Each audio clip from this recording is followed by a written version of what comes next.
Welcome back. You're watching live from Paris on France 24. It's time now for Media Watch, and as expected, we'll be looking at reaction in the press and on the blogs to last night's first round of the French presidential election. The man for that is James Creedon. Here he is, folding his newspaper. Hello, James. How are you? I'm trying to get it back to the front page because that's what I'm going to open with tonight, because really it's all about Marine Le Pen. Yeah. Front page of Le Monde today, and she came in third position.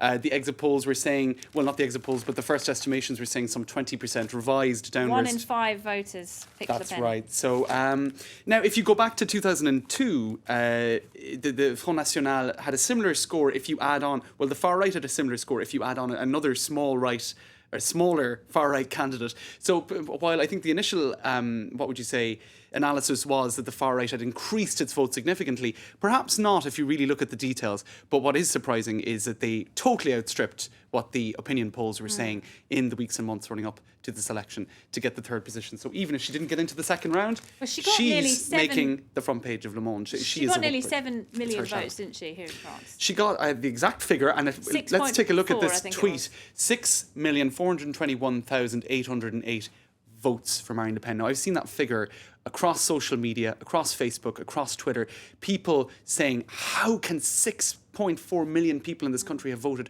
far right? Well, I suppose more people seem to empathise with their message than many would have thought. So it is surprising. And if we look across the media, many trying to figure out why. This website, Arrêt sur Image, saying, is it La France qui souffre? Is it a France that is suffering in a period of crisis, that is turning towards far-right sort of sentiment?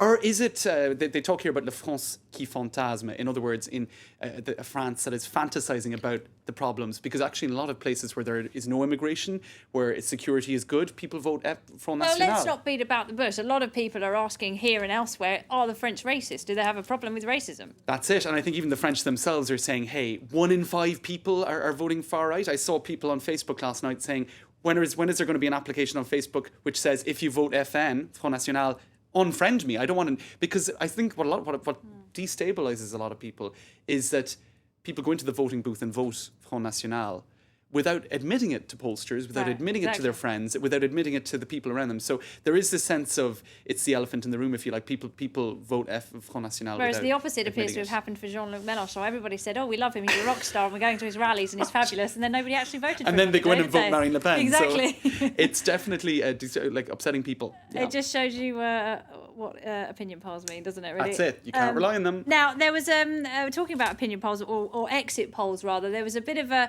controversy last night, wasn't there, about exit polls leaking online. The French courts very much wanted the official results and only the official results to be reported. So what happened It was. I think all eyes were on the social media last night, and indeed the Belgian media in kind of neighbouring countries, neighbouring French-speaking countries, to see if they would report these exit poll results before the 8 p.m. closure of voting booths. And they did.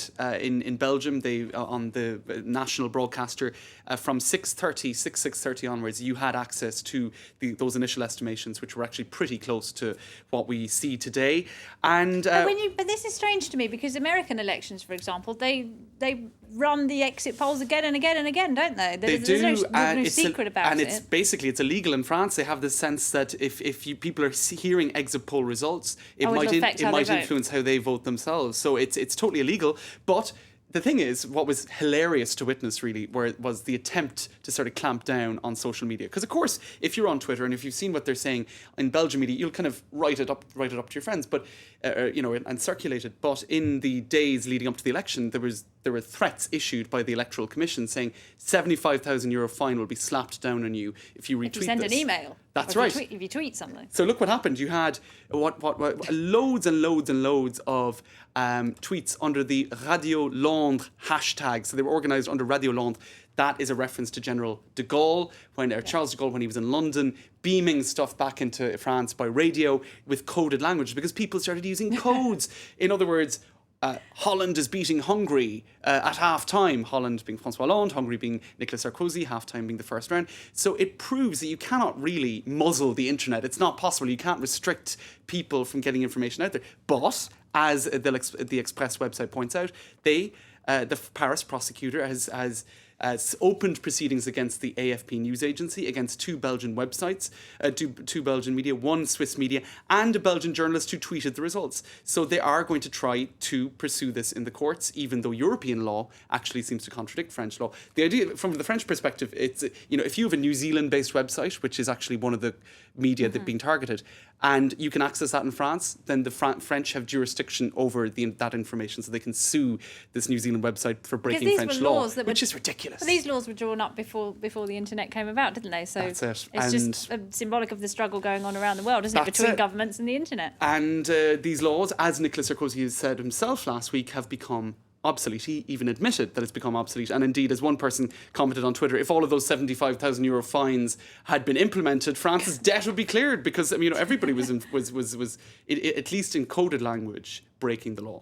Okay, now, today, of course, is the day after the night before, and we're getting all sorts of breakdowns, who voted for who, what kind of person they are, what kind of shoes they wear, this kind of thing. And people love it, don't they? It's amazing. And this is the supplement in Le Monde today. So you can go to your neighbourhood in Paris, with what the arrondissement you live in, and check, okay, how many people voted, far right, how many people vote, how many people are sort of green hippie types voting for the écolos. And so people are doing that. I've seen it in the newsroom today, thinking, oh, I'm okay, I'm in the 9th arrondissement, I'm surrounded by people voted as I would like them to vote, it's all cool, I don't have to hate my neighbours.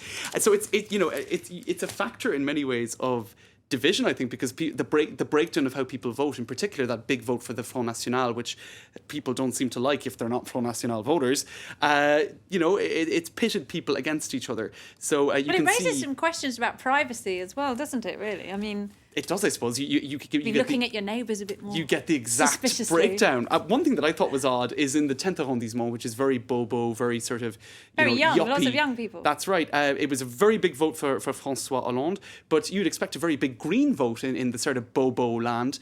Eva Joly got around 5%, the same as the Front National. So there are as many far-right voters as there are green écolo voters in Bobo land in the centre of Paris. But, there was a big vote for François Hollande. Sign of a vibrant democracy. I'll have to show you this, right? Please. This is Jacques Cheminade. I remember him, yeah. He got 0.2% oh, in the wow. vote. Mum and Dad voted for him. Well, you know what one of his policies was? He was like, I think we need to have space exploration to Mars. We need to go to Mars, and this needs to be a priority. Not the economic crisis, not like all the other major issues. So Jacques Cheminade, do you know what they did? They said, well, what about the town of Mars? Because there is a town called Mars in France. Right. In fact, there's more than one. And they're saying here in this headline, not even Mars voted for Jacques Cheminade. Oh, so there you go. And look at this photo that I saw circulating in the last 24 hours as well. A Martian voting for Jacques Cheminade. So people were saying, actually, I think what was the caption as well?